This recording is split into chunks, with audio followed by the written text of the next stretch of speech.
First of all, I'm your grandmother, and I am an interior designer, and I must have gotten some of my artistic ability from my father, who was a very creative person. Yes, I have many stories about him. First of all, he was the most incredible person that I really ever knew. He was gregarious, outgoing, brilliant, creative, and he was a great guy. He always had a bunch of stories to tell people. Everybody loved him, and he loved the military, especially the Marine Corps. I loved him. He always had a story to tell. He enjoyed a good joke. He would slap his knee every time he told something, and he was just a great guy to be around. But he loved the Marine Corps. He didn't go into the Marine Corps in the Second World War.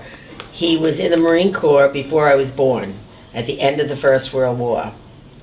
And he only wanted to be a Marine. And was he an artist at the time?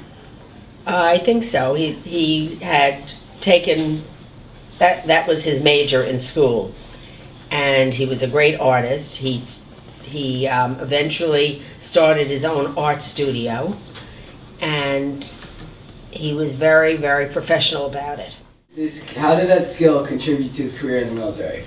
Because he was very innovative, very creative, and he started thinking about how he can disguise soldiers and equipment from the enemy. So he got involved by, I don't know exactly how, but he had a propensity to get involved. He enlisted in the First World War and decided that he wanted to design some camouflage equipment for the Marine Corps. Why?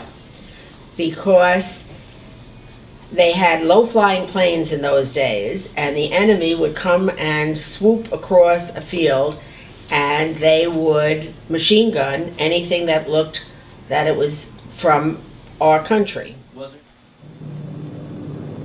When the terrain does not offer natural concealment, the exposed vehicle is an easy target for the enemy bomber.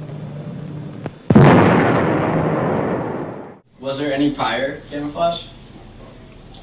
I really don't know, but I don't remember that there was. So the planes flew undetected?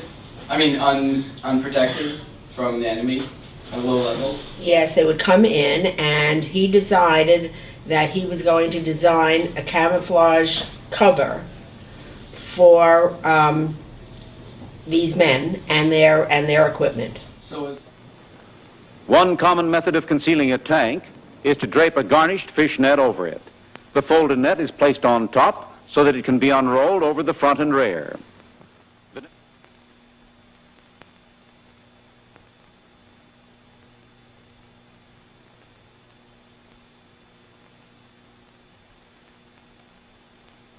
In broken terrain, a draped vehicle will usually not be detectable. So it started from the camouflage from a vehicle as of a plane rather than the personnel?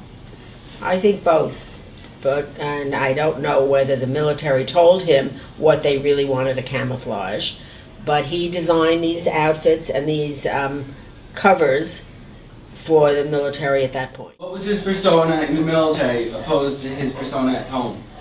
It was very intertwined because my father never stopped talking about his military service, and all through the years afterwards, in between the two world wars and in the Second World War, he was very involved in designing military equipment.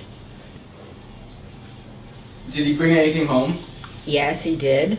And not only that, but he also had a battalion of Marines at his disposal where they could film camouflage outfits covering these men on the beaches where we lived. So he did demonstrations on the beaches Yes. by you? Yes, he did. Did you ever see any of the demonstrations? Yes, I used to go down there and watch. I was a little girl, but What was that like? it was very exciting because he had all these men under his command, and even though he was not in the military at that point, the Marine Corps gave him a lot of discretion as to what to do and how to film and what to design for their men. Did they have boats and everything? Like, were they practicing Normandy invasion? No. It was mostly on the beaches. I don't remember them being in the water. Did any important people, such as the president or high-ranking, significant people, ever come to visit? Yes, not the president per se, but he was very involved with colonels and generals from the Marine Corps and the War Department who would come to see exactly what was happening, and some of them stayed at our house, and some of them didn't, but they were involved in that area. What was it like growing up with such an important person?